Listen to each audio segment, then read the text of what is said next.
preparado, y cómo el Señor o Pablo dice que el Señor castigaba a esos hermanos incluso con enfermedad, hermanos. Y el texto lo dice claro, para que no se pierdan, para que no sean condenados con Satanás. Dios usaba, hermano, diversas herramientas, incluyendo la enfermedad, para someter, para sujetar a esos hermanos en la fe. Hermano, le digo algo. Hay cosas que a veces le pasan a los cristianos. Es el mismo Dios quien está operando para alinearnos a su voluntad.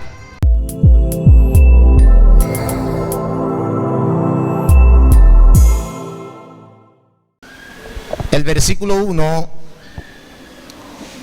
dice de la siguiente manera: por tanto nosotros también, teniendo en derredor nuestro tan gran nube de testigos, despojémonos de todo peso y del pecado que nos asedia, y corramos con paciencia la carrera que tenemos por delante.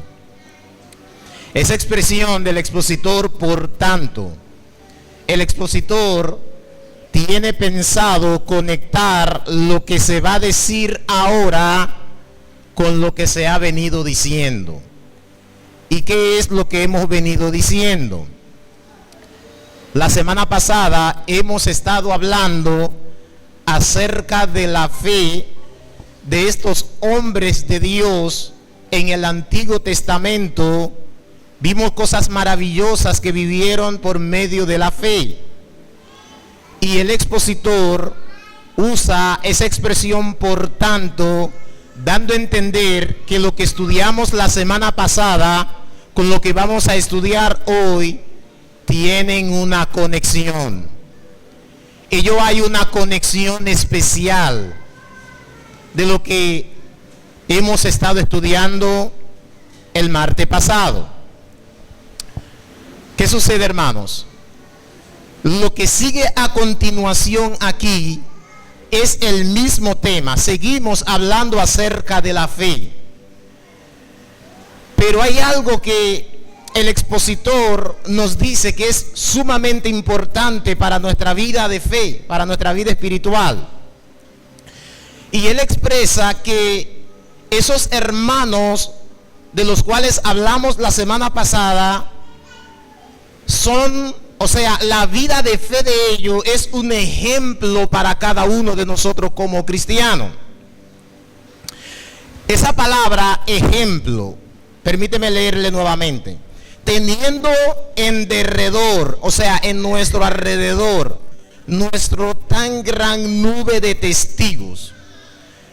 Esa nube de testigos que habla el expositor, por la expresión que comienza a hacer en la primera parte del versículo 1, entendemos que está hablando de estos hermanos como Abraham, Moisés, Abel, y así sucesivamente, que muchos son esos hombres que tuvieron hazaña de fe.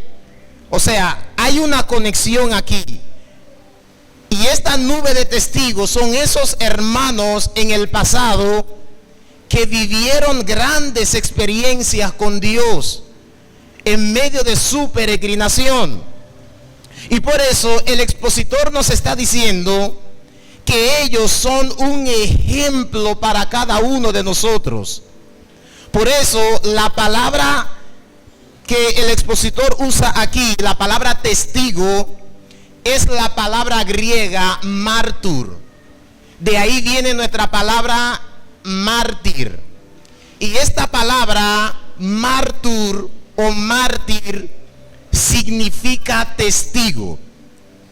Esta palabra hace referencia a una persona que ha dado testimonio de su fe. Esos hermanos dieron testimonio de fe, y el testimonio de fe que dieron estos hermanos nos sirven a nosotros como un ejemplo para poder caminar, para poder seguir, continuar en esta carrera. Gloria al Señor.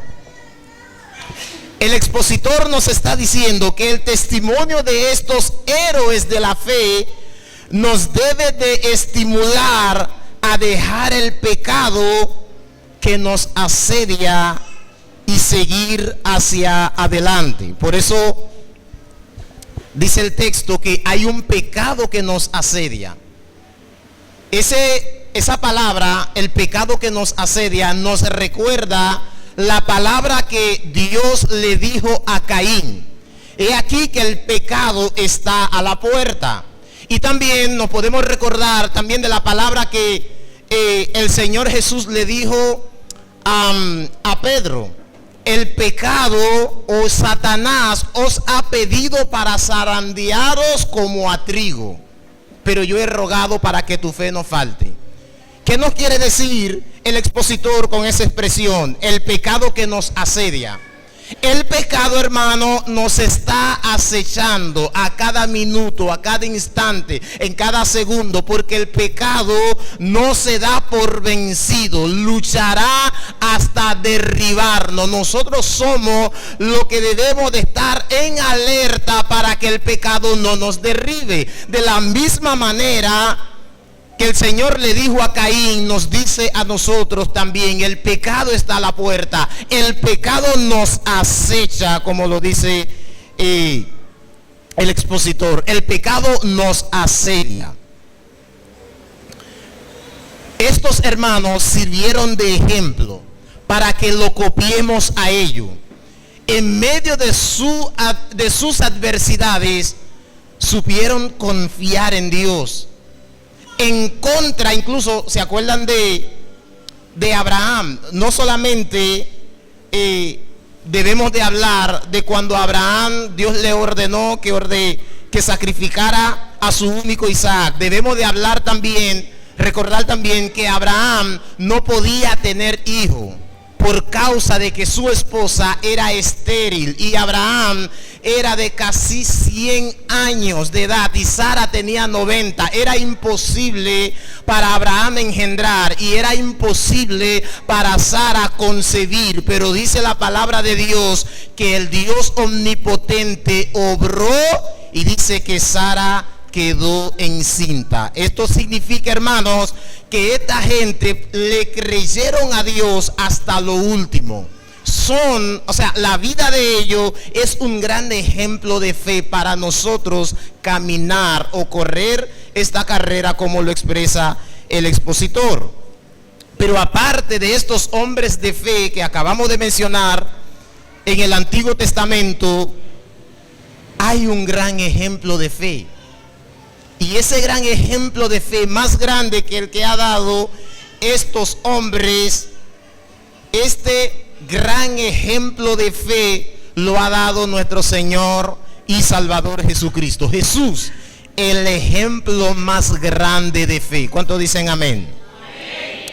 Y por eso el versículo 2 nos dice: puestos los ojos en Jesús, el autor y consumador de la fe, el cual por el gozo puesto delante de él sufrió la cruz, menospreciando el oprobio, y se sentó a la diestra del trono de Dios. Esta expresión, puesto los ojos en Jesús, nos quiere decir básicamente dos cosas. ¿Por qué, hermano? Porque a pesar de que esos hermanos nos dieron grandes ejemplos de fe, al decir el expositor que debemos de poner nuestra vista, nuestros ojos en Jesús, nos está diciendo que a quien debemos de seguir es a Jesús. El más grande de todo es Jesús. El expositor menciona a Jesús de último, de la lista de todos esos personajes. Él menciona a Jesús de último. Y lo que él dice acerca de Jesús es que el pueblo, la iglesia, debemos de poner nuestros ojos en Jesús, el autor y consumador de la fe. Y lo primero que nos enseña esta palabra, poner los ojos en Jesús, es que aunque el testimonio de estos hermanos era un ejemplo para nosotros, ellos no son nuestro objeto de admiración. Aunque ellos verdaderamente vivieron grandes experiencias de fe, cuyas experiencias para nosotros hoy día es como un ejemplo. El expositor nos está diciendo, ellos no son nuestro objeto de admiración. Ustedes no han visto personas que admiran de tal manera a ciertos hombres de Dios que los convierte en ídolos. Hermanos, nuestro objeto de admiración es nuestro Señor y Salvador Jesucristo. A quien debemos de seguir es a nuestro Señor y Salvador Jesucristo. ¿Cuánta gente no se mueren por ver un artista cristiano, evangélico? Porque no estamos hablando a nivel mundano, sino a nivel cristiano. ¿Cuántas personas, hermanos, no idolatran a ciertos artistas, ciertos evangelistas, ciertos pastores? Nosotros los pastores, los predicadores y los artistas, los cantantes en el evangelio, hermanos, no son nuestro objeto de admiración. A quien debemos de admirar es a Jesús. Podemos ver sus ejemplos, se han dado ejemplos, pero no podemos tenerlos a ellos en un pedestal como una estatua para rendirle adoración. El único que es digno de toda adoración es nuestro Señor y Salvador Jesucristo. Amén. Para que no nos quedemos ahí con el ejemplo de todos estos hombres que mencionamos la semana pasada, que tuvieron, hermanos, grandes, que nos dejaron grandes ejemplos de fe. Para no quedarse ahí, el expositor presenta a Jesús, porque de lo contrario podíamos ver a Abraham como el ejemplo más grande de fe. Podíamos ver tal vez a Moisés como el ejemplo más grande de fe. Él puso a Jesús de último.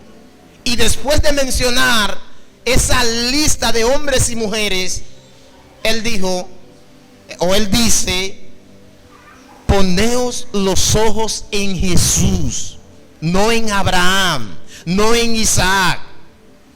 Pongan los ojos en Jesús. Yo he escuchado a personas decir, Abraham era rico, yo también tengo que ser rico. Nuestro ejemplo de admiración no es Abraham, hermano. Nuestro ejemplo es nuestro Señor y Salvador Jesucristo. Poneos los ojos en Jesús, el autor y consumador de la fe. Lo segundo que nos quiere decir ese texto es que mientras nosotros corremos en esa carrera, mientras vamos corriendo en esa carrera, debemos de mirar a Jesús, porque Él es el premio. Si ustedes se fijan, el expositor está presentando nuestra peregrinación o nuestra fe mientras estamos aquí en esta tierra caminando.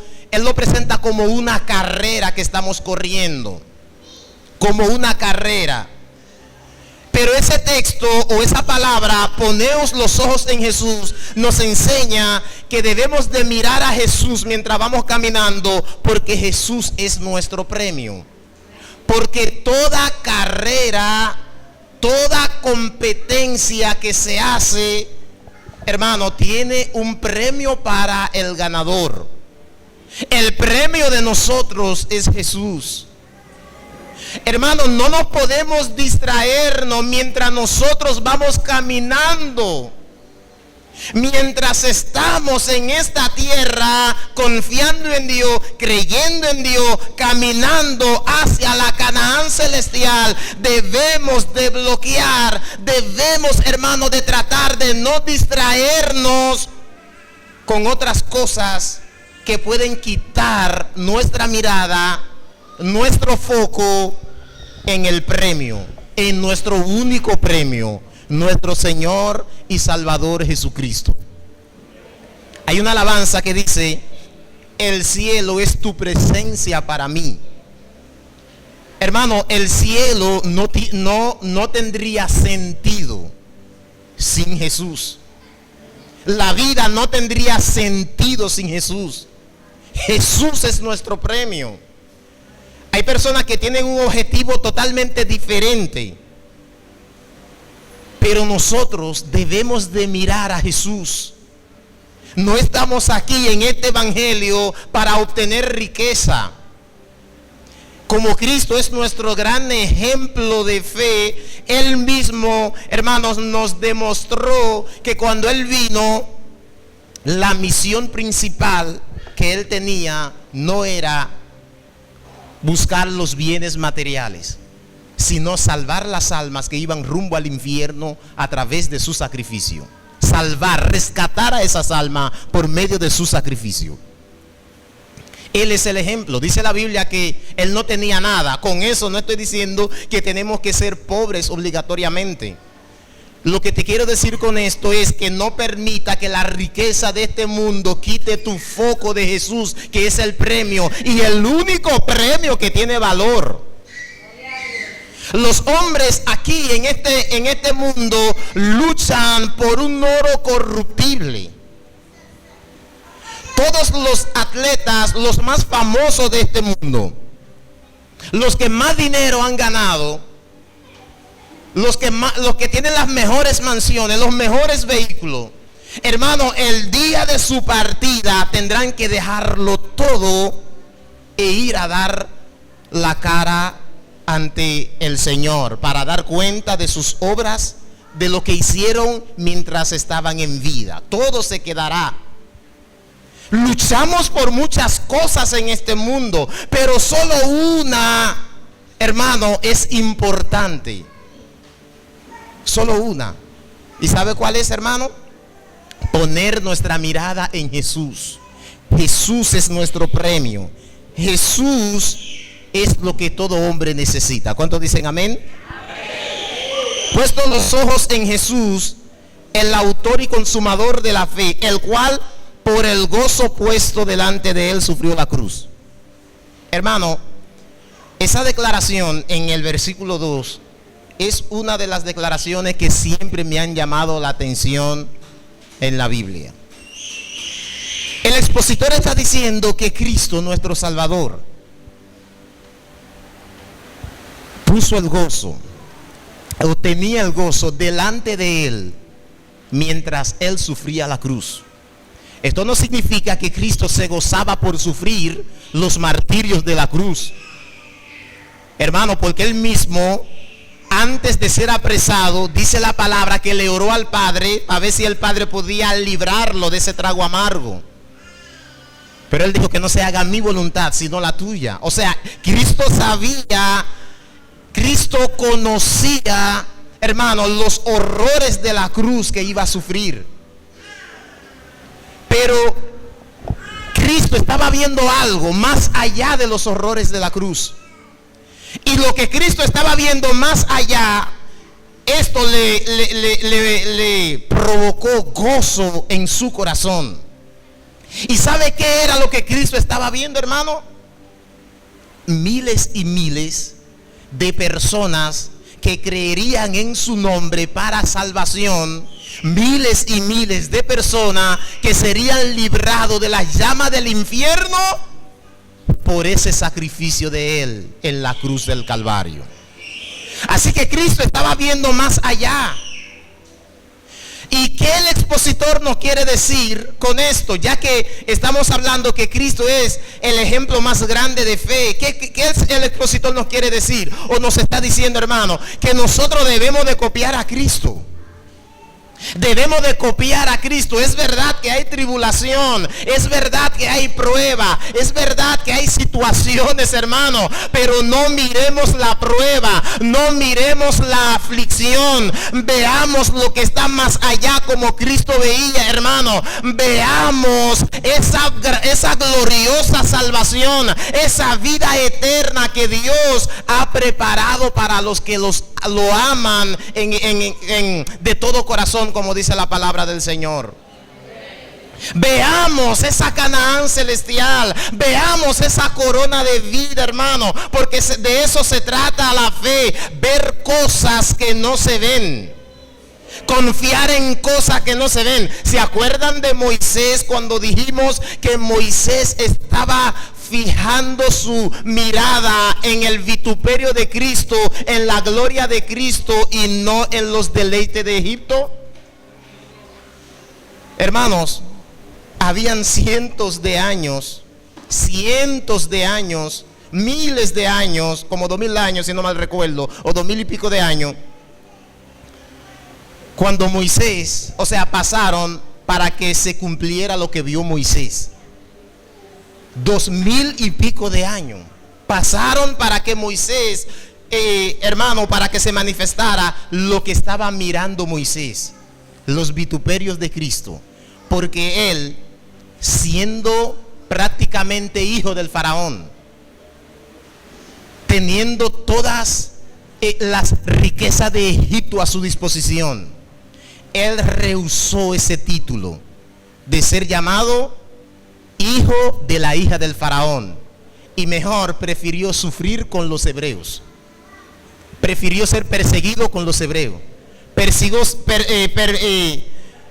eligió ser menospreciado con los hebreos y despreciando la riqueza de Egipto.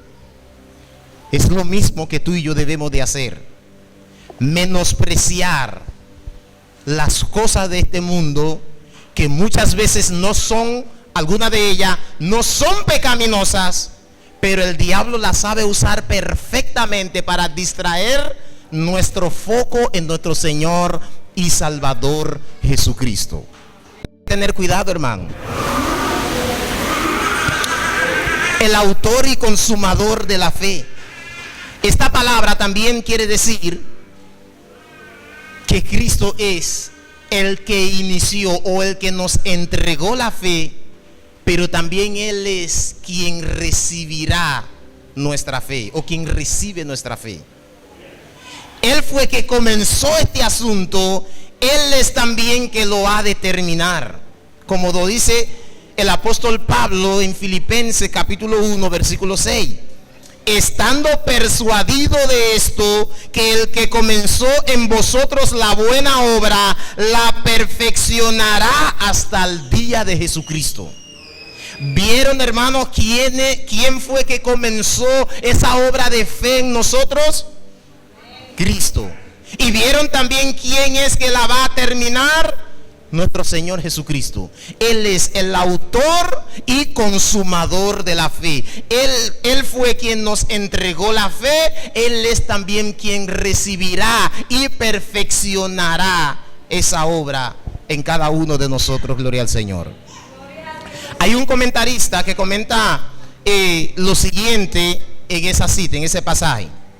Se puede decir que Jesús está con nosotros en la línea de salida y en la línea de llegada, y durante todo el camino de la carrera nos ha dado que nos ha quedado por correr.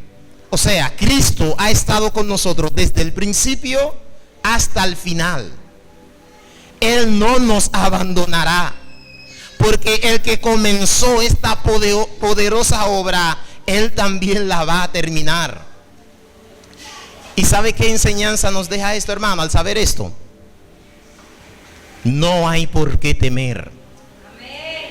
No hay por qué temer, porque el que comenzó, Él ha dicho que también terminará.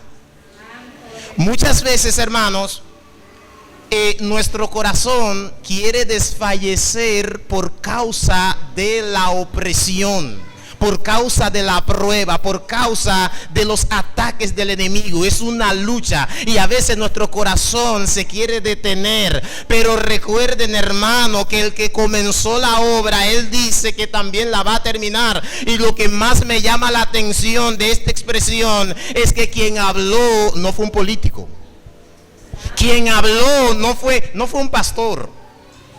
Quien habló fue nuestro Señor y Salvador Jesucristo, el que dijo: sea Dios veraz y todo hombre mentiroso. Mis hermanos, quien lo dijo es aquel aquel que para él es imposible mentir. A nosotros nos resta una sola cosa hasta obtener nuestra victoria, hermano. ¿Y qué cosa es? Creer en la adversidad, creer en el desierto, creer en la necesidad, creer en todo momento que Él está con nosotros. Y nos preguntamos, ¿pero por qué? ¿Por qué el Señor no nos quita la prueba? Hermano, el Señor usa la prueba para nuestro beneficio. El Señor usa la prueba para nuestro beneficio. Porque por medio de la prueba, Dios obra en nosotros, quitando lo que a Él no le agrada de nosotros. Las pruebas, hermanos, son una herramienta que Dios usa para despojar, para arrancar de nosotros las cosas que a Él no le agradan, para purificar nuestra fe, nuestra confianza en Él. Porque si todo marcha bien, no sería un evangelio de fe, sino un evangelio de vista. Y nosotros no andamos por vista, nosotros andamos por fe. Y andar por fe significa que nosotros no podemos desfallecer, aunque las cosas parecen como que están en contra nuestra. Debemos de seguir confiando, no importando la adversidad. Y el expositor dice: considerad a aquel que sufrió tal contradicción de pecadores contra sí mismo, para que vuestro ánimo no se canse hasta desmayar. El expositor nos está diciendo que debemos de considerar a Cristo. ¿En qué sentido es que vamos o que debemos de considerar a Cristo? El expositor lo que quiere decir es que debemos de copiar a Cristo. Miremos cómo Él ha vivido y tratemos de vivir como Él vivió. Porque Jesús, hermanos, confió en Dios, que Dios lo libraría de la cruz o de la muerte, porque de la cruz nunca fue librado, porque cumplió la misión de manera perfecta en la cruz, sino que Dios lo libró de la muerte. Usted diría, pero ¿y Jesús tenía necesidad de confiar? Claro que sí, porque recuerden que Jesús no hizo uso de su deidad para librarse de los dolores de la cruz. Cristo padeció como un ser humano común y corriente. Cristo padeció como tú y yo podemos padecer el dolor. Y Él no usó su deidad. Por eso, por causa de que Él era 100% hombre y Él operaba en su humanidad, hermano, Él tuvo necesidad de confiar en Dios, tuvo necesidad de aprender la obediencia, tuvo necesidad de crecer como cualquier persona crece, tanto de manera física como también de manera intelectual y espiritual. Cristo creció. Incluso los mismos vecinos y los mismos doctores de la ley en el Antiguo Testamento tuvieron que testificar que Jesús, hermano, crecía. Como lo dice el texto, el evangelista, que Jesús crecía en conocimiento, en sabiduría y también en estatura. Y a Jesús debemos de considerarlo porque Él es el más grande ejemplo de fe. Hebreos capítulo 9, versículo 15, nos dice que por eso el mediador del nuevo pacto es mediador de un nuevo pacto, para que interviniendo muerte para la remisión de las transgresiones que había bajo el primer pacto, los llamados reciban la promesa de la herencia. Y dice el verso 22 del mismo capítulo: Y casi todo es purificado según la ley, casi todo según la ley, con sangre. Y sin derramamiento de sangre no se hace remisión de pecado. ¿Qué nos está diciendo este texto? Que el sufrimiento de Cristo fue hasta chorrear la sangre. Cristo tuvo fe, Cristo tuvo confianza en su Salvador hasta llegar a la cruz, donde Él terminó de agotar su última gota de sangre derramada por cada uno de nosotros. Gloria al Señor. Porque la sangre de Cristo es lo único que limpia. La única sangre que tiene la capacidad para purificar los pecados es la sangre de nuestro Señor y Salvador Jesucristo. Y el expositor dice que nosotros no sufrimos, por más que nosotros sufrimos, nunca sufriremos hasta la sangre. O sea, el proceso que vivimos nunca llegará como el proceso, como el sufrimiento de Cristo. Nunca sufriremos como Cristo sufrió, porque Cristo sufrió hasta la sangre, como lo dice el expositor. ¿Qué nos enseña esto, mis hermanos? Que Cristo es nuestro gran ejemplo, y ese ejemplo debemos de seguirlo. Si Cristo tuvo victoria, nosotros también tendremos victoria. Pablo dice que si el Espíritu de aquel, o sea, de Dios, levantó a Jesús de entre los muertos, dice que también a nosotros también nos redimirá, nos levantará. La misma obra que Dios hizo en su Hijo, levantándolo de los muertos, será la misma que Él hará también en su iglesia, rescatándonos, levantándonos, hermanos, de los muertos. Esta palabra tiene doble sentido, porque una vez estábamos muertos en nuestros delitos y pecados, y desde allí Dios nos rescató. Pero también la palabra de Dios nos enseña que los muertos en Cristo resucitarán primero. O sea, serán resucitados, serán levantados de la tierra. Hermano, el mismo poder que obró en Jesús, tanto para fortalecerlo hasta cumplir la misión, como también para levantarlo de entre los muertos, ese mismo poder está con nosotros, fortaleciéndonos en nuestra peregrinación, fortaleciéndonos en nuestra prueba.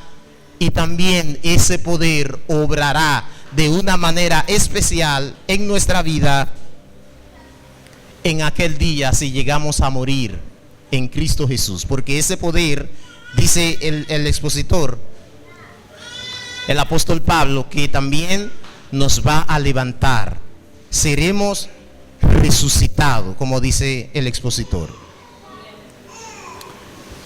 Porque aún no habéis resistido hasta la sangre combatiendo contra el pecado, y habéis ya olvidado la exhortación, como a hijos se os dirige, diciendo: hijo mío, no menosprecie la disciplina del Señor, ni desmayes cuando eres reprendido por Él, porque el Señor al que ama disciplina y azota a todo el que recibe por hijo.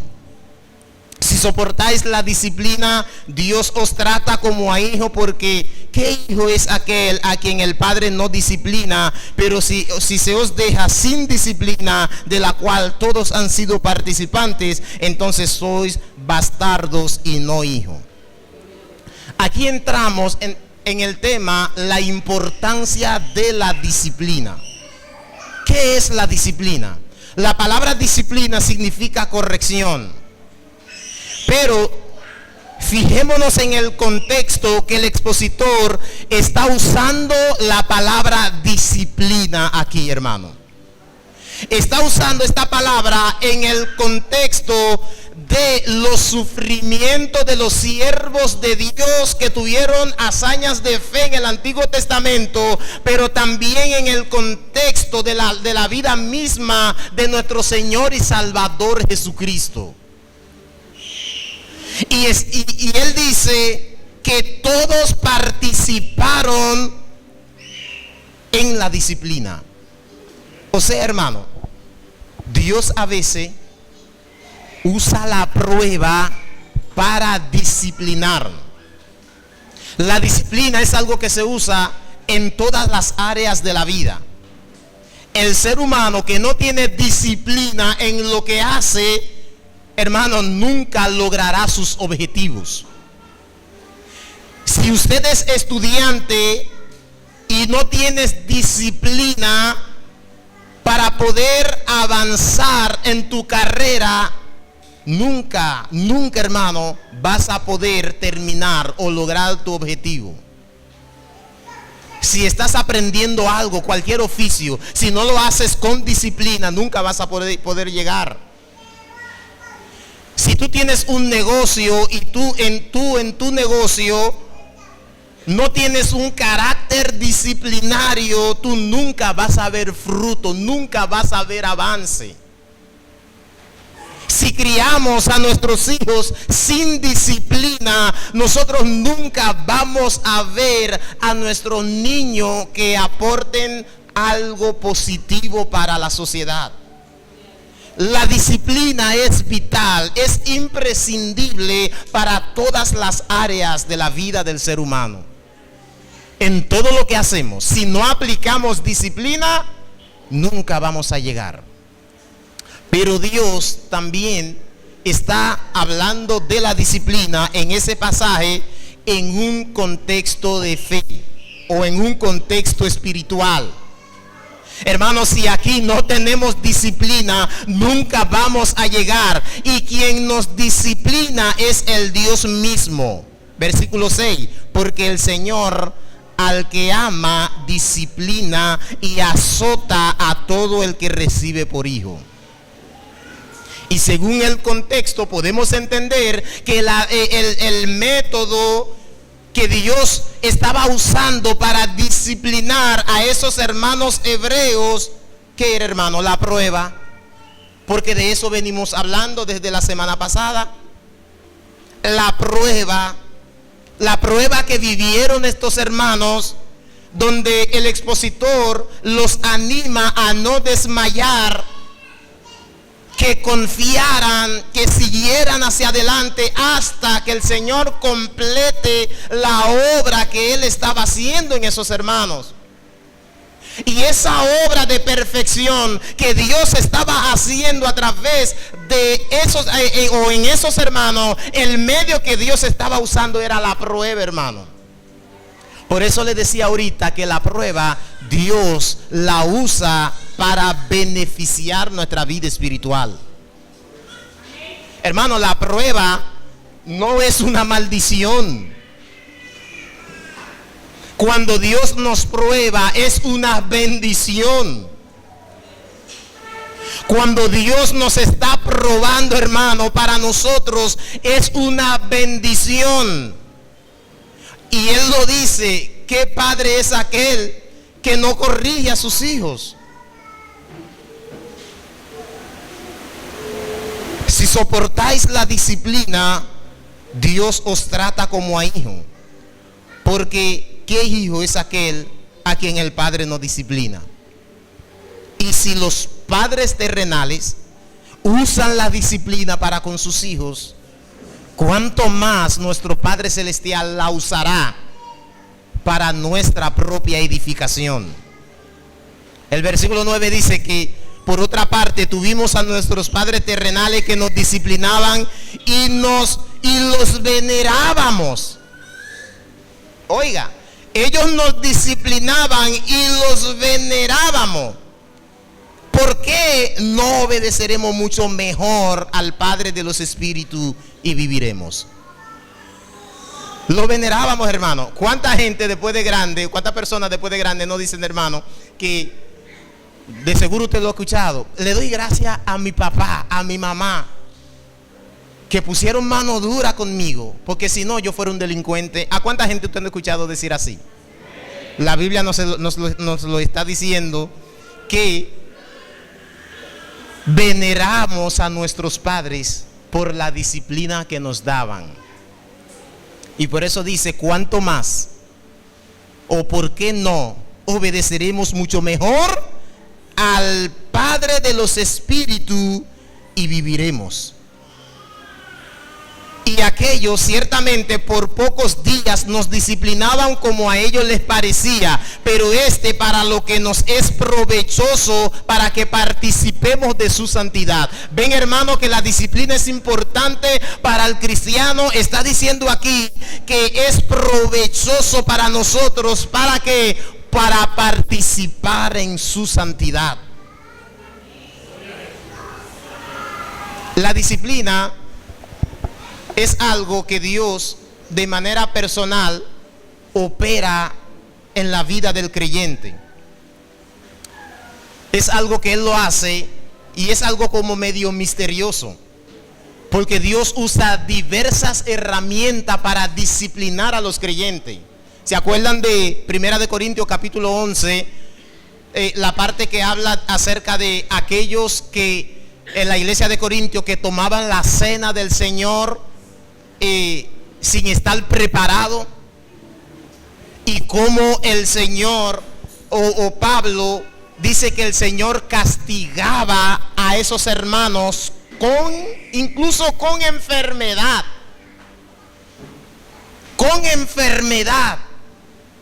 hermanos. Y el texto lo dice claro: para que no se pierdan, para que no sean condenados con Satanás. Dios usaba, hermano, diversas herramientas, incluyendo la enfermedad, para someter, para sujetar a esos hermanos en la fe. Hermano, le digo algo. Hay cosas que a veces le pasan a los cristianos. Es el mismo Dios quien está operando para alinearnos a su voluntad. Pero muchos de nosotros tienen la mala costumbre de atribuirle a Satanás las cosas malas que nos pasan. Hermano, Satanás no está en todas las cosas que nos pasan si somos hijos de Dios. Dios está operando, hermano, en nuestra vida todos los días. En cada hora, en cada minuto, Dios está activo, Dios está presente, hermano, trabajando, operando. ¿Sabe por qué, hermano? Porque dice la Biblia que el diablo anda como león rugiente buscando a quien devorar. Y si Dios no estuviera operando de una manera activa en nuestra vida, hermano, la historia sería otra. Si Dios nos abandonara en un segundo o por un segundo, hermano, en ese segundo el diablo podía destruir nuestra vida. Dios no nos ha desamparado. Dios nos tiene presente, Dios nos tiene pendiente, gloria al Señor. Por eso Satanás no está detrás de todas las cosas que nos pasan. Yo quisiera que la iglesia Rocío de Jehová deje de pensar que todo lo malo que le pasa es por culpa de Satanás. Yo quisiera eso, hermano. Esa no es la expresión común que hay entre los cristianos. El diablo se me levantó. El diablo se me levantó. El diablo me está haciendo la guerra.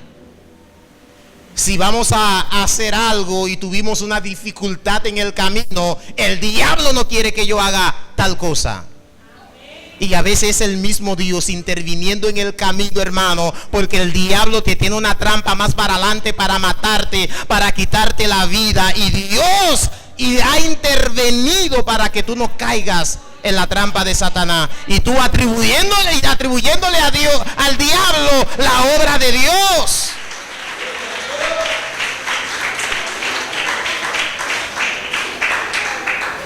Yo le aconsejo a la iglesia que si usted no sabe quién es que está operando, porque hermano, no sabemos todas las cosas. Si usted no sabe quién es que está operando allí, yo le aconsejo que mejor diga: Señor, que se haga tu voluntad. Tú sabías que tu vida está en la mano de Dios. Él es el consumador, primero el autor, después el consumador de la fe. Él fue que te entregó la fe. Él es quien recibirá tu fe. Él fue que comenzó un día en tu vida. Él también será quien terminará lo que Él comenzó en tu vida.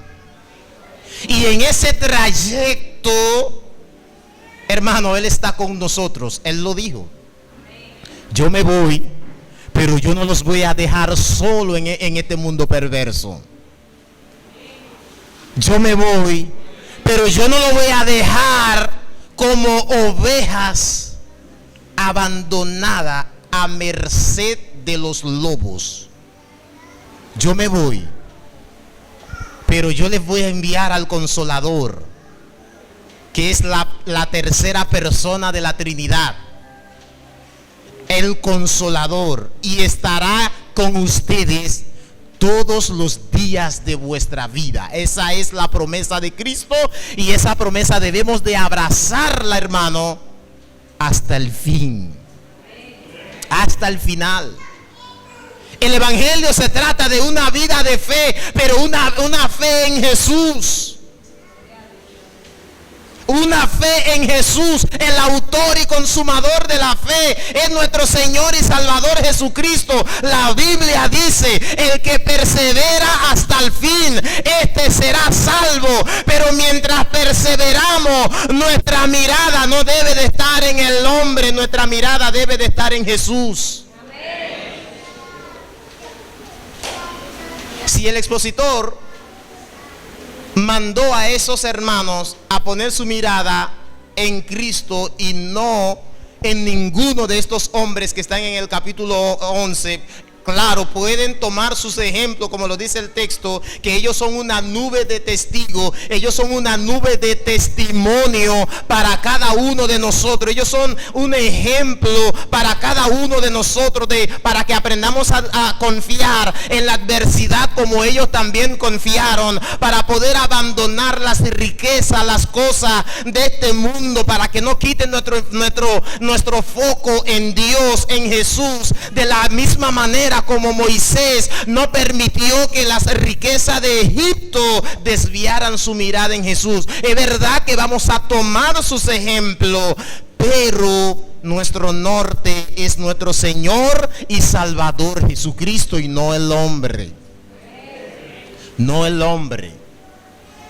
¿Saben por qué la fe de muchos a veces desmaya por problemas que suceden a sus alrededores? Porque su vista estaba puesta en el hombre. Que el pastor se descarrió. Bueno, yo me descarrié también. Que el pastor falló. Bueno, ¿y qué será de mí, no, hermano? Mira a Jesús. Mira a Jesús. Nosotros los pastores somos seres humanos que comemos con sal, como dicen, y que cometemos errores. Sí, los pastores cometemos errores. Si tú tienes tu mirada en mí, a la hora de yo cometer un error, tus ánimos van a caer al suelo. Pero si tu mirada y tu confianza está en el autor y consumador de la fe, que es nuestro Señor y Salvador Jesucristo, tú nunca desfallecerás. ¿Por qué? Porque nunca vas a ver una falta en Jesús. En Jesús de Nazaret nunca vas a ver una falta.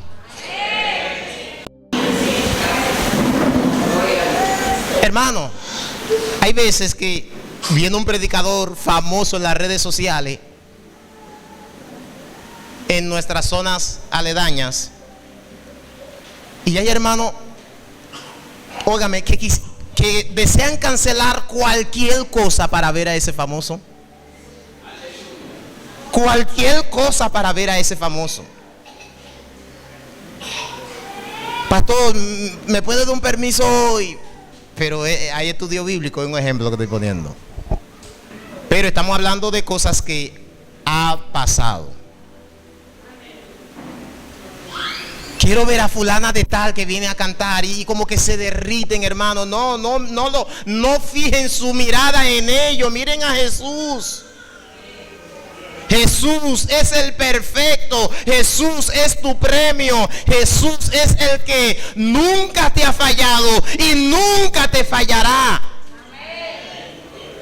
Si confiamos enteramente en los hombres, seremos decepcionados, hermano. Porque vamos a ver que van a fallar. Vamos a ver que van a tropezar. Y seremos decepcionados. Y por eso hay mucha gente que se llenan de amargura y de tristeza cuando ven que las cosas marchan mal en otros. Y dicen, si fulano falló, bueno, ¿y qué será de mí? Eso también para aquellos que andan buscando al pastor perfecto. Si tú quieres un pastor perfecto, ya tú lo tienes. ¿Para qué tú quieres otro? Y además nada más hay un solo perfecto y tú lo tienes. Él es tu pastor. Jehová es mi pastor, nada me faltará. Sí, hermano. Hay ovejitas, no sé si llamarle ovejita o cabritas, que andan de brinco en brinco buscando al pastor perfecto y la iglesia perfecta. Vive Jehová en cuya presencia estoy, que no miento. Yo conozco hermanos que han brincado en más de 7 iglesias. Hoy tú lo ves por aquí, mañana lo ves por allá. Porque en la primera congregación donde estaban, hubo una tormenta. Y dijeron, hay tormenta aquí, hay problema aquí. Allí no son perfectos. Ese pastor no es perfecto. Me voy para allá a buscar un pastor perfecto. Cuando va para allá otro problema, dice, aquí hay problema también. Después va para otra, aquí hay problema también. Y por eso es que viven de iglesia en iglesia. Viven de iglesia en iglesia en busca de un pastor perfecto. Hay un pastor que le llama a esos creyentes ovejas o creyentes cristianos fugitivos. Cristianos fugitivos. Hermano, míreme. Si usted anda buscando a un hombre perfecto, usted no lo va a encontrar aquí en esta tierra. Usted no lo va a encontrar. Jesús es el pastor perfecto. Y hoy hay algo que me llama la atención para que usted vea así que no hay iglesia perfecta. Jesús es el pastor perfecto. Pastoreaba a una iglesia. Él era el pastor perfecto, pero la iglesia no era perfecta. Uno de sus miembros fue el que lo traicionó y le entregó a la muerte. Hubo otro que lo negó. Y para concluir de manera más rápida, cuando lo apresaron, dice que todito se fue huyendo. Hay pastores que no quieren admitir que tienen problemas. Hermano, tenemos problemas, estamos en la carne todavía. Estamos en proceso de purificación, estamos en proceso de edificación. Nadie es perfecto. Por eso dice el versículo 2, que debemos de poner nuestra mirada en el autor y consumador de la fe, que es nuestro Señor y Salvador Jesucristo. Es verdad que Abraham fue un gran hombre de Dios.